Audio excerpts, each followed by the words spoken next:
the Eurovision Song Contest has been thrown into chaos. Yes, Spain, Ireland, Slovenia and the Netherlands will boycott next year's competition in protest. It's after Israel's participation in the competition was confirmed. Well, more nations could follow. Iceland, Belgium and Finland reportedly considering pulling out. Well, joining us now is Chairman of Advisory Board at the National Jewish Assembly, Gary Mond. Very good morning to you, Gary. What's your reaction to this? Well, my reaction is that the basic principle that underpins the problem is the tragic interaction between politics on the one hand and entertainment and sport on the other. We've had this going for like 50 years. What we need to try to do is to get rid of the politics out of entertainment.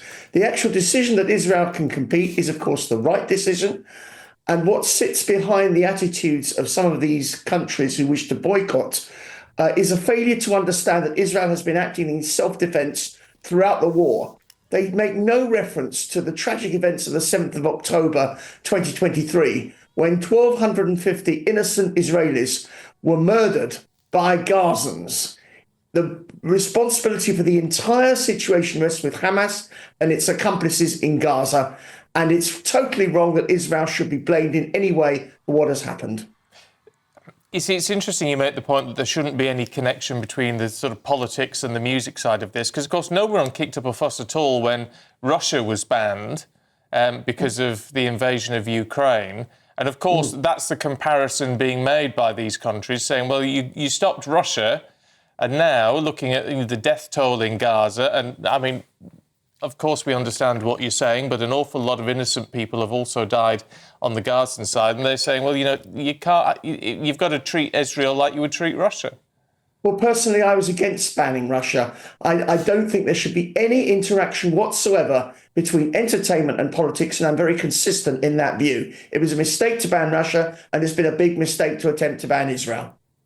What do you make of this news that we're hearing that more nations are expected to now follow in boycotting Eurovision? So Iceland, Belgium and Finland are reportedly now considering pulling out. How does that make you feel about Israel's reputation and the way that Israel is being felt about in Europe at the moment? I think we have to look at the people who are thinking of actually not participating in the competition. They're essentially taking a woke, anti-Israel, anti-Jewish attitude, and it's completely wrong. And I'm sure many of their residents would disagree with what they're planning to do. It is, at the base of it, what sits behind it is a fundamental hatred of the state of Israel, and that is totally unacceptable. I mean, what many of them may say, and obviously we're guessing, but from what we know from other people's views, is they would perhaps, Gary, respond to that by saying, well, we don't hate Israel, but what we don't approve of is the way Israel has conducted its response to the attacks that it suffered, and they think it's been over-proportionate. To which I would say, how would you have responded to 1,250 of your citizens being murdered and 250 of them being taken hostage? Israel has responded magnificently and proportionately. And when they start talking about genocide, this is an insult to the real victims of genocide, like we had in the Holocaust with 6 million Jews being murdered, like in Cambodia with 2 million Cambodians being massacred by Pol Pot, and like what's going on right now in the Sudan. We hear so little about the Sudan, where there really is a genocide being carried out. So I just think it's disgraceful. I just think that anti-Semitism sits behind the entire decisions taken by these woke and frequently left-wing governments. OK, Gary Mond, good to see you this morning. Thank you very much for sharing your thoughts with us on GBNews Breakfast. Using the internet without a VPN, a virtual private network, is a bit like taking to the road without car insurance. All it takes is one unlucky moment to cost you a lot of cash. This video's sponsor is Private Internet Access. They are the VPN to help keep you safe. Click the link in the description below to find out why over 30 million people have downloaded PIA to protect themselves online. A virtual private network is an app that hides your IP address and helps keep your data private. When you're browsing the internet at home, you give up a large amount of data to businesses, to shops, and indeed to social media giants too.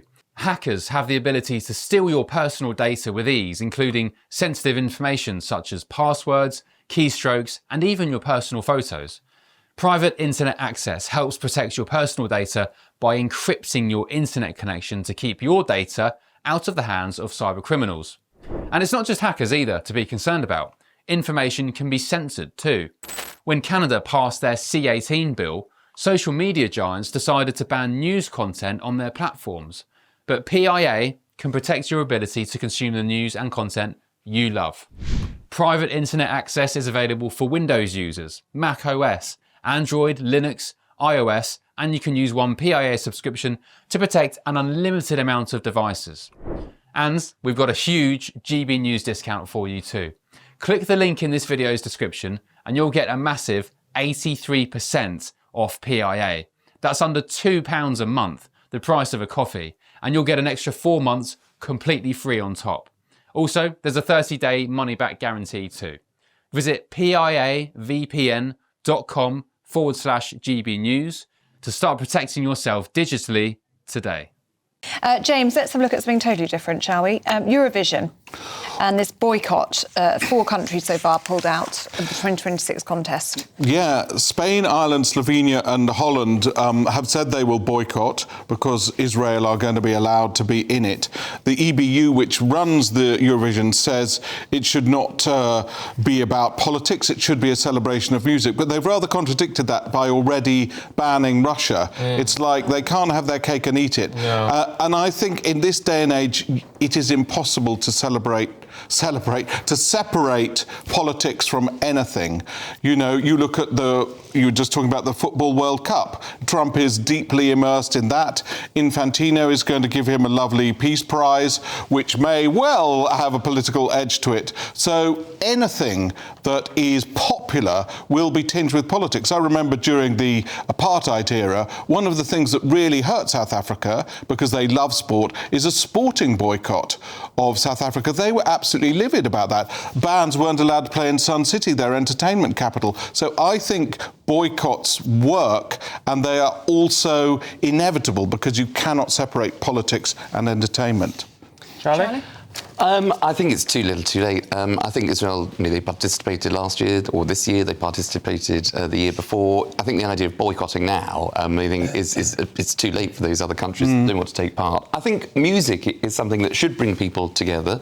I wouldn't want to punish the singer of Israel, who, we can talk about the way in which they've responded, but they were responding to a terrorist attack. The way in which they did that, that is totally up for conversation. But they were responding to something. They weren't Russia that flagrantly invaded Ukraine. And the Eurovision Song Contest was right to get rid of Russia. The World Cup was right to ban Russia from then competing in the 2024 Euros, and they're not allowed to compete in the 2026 World Cup in the US for good reason. Maybe we just need to take it back to European nations. Well, goodbye Australia, for instance. Yeah. I mean, Australia, Russia, and Israel, and not European. So, I mean, you could do it that way. But to do it this way, as you say, when they were responding, you might not like the way they've responded, but they were responding to a terrorist attack. The Eurovision Song Contest has been thrown into chaos. Spain, Ireland, Slovenia and the Netherlands will boycott next year's competition in protest after Israel's participation was confirmed. While more nations are expected to follow, with Iceland, Belgium and Finland reportedly considering pulling out. Well, joining us live now is Eurovision superfan Kevin Sherwin. Kevin, my first question to you is, with all of these great countries looking like they're going to exit the competition, might we actually win this year? Well, who knows? We've got to send a good artist, first of all. But I can't believe what is happening to my favourite happy, clappy music show. Basically, the world has just taken over this. I can actually see this being the end of the Eurovision Song Contest, because it's not going to stop here. We're going to have the same problem next year. Israel will want to take part again next year.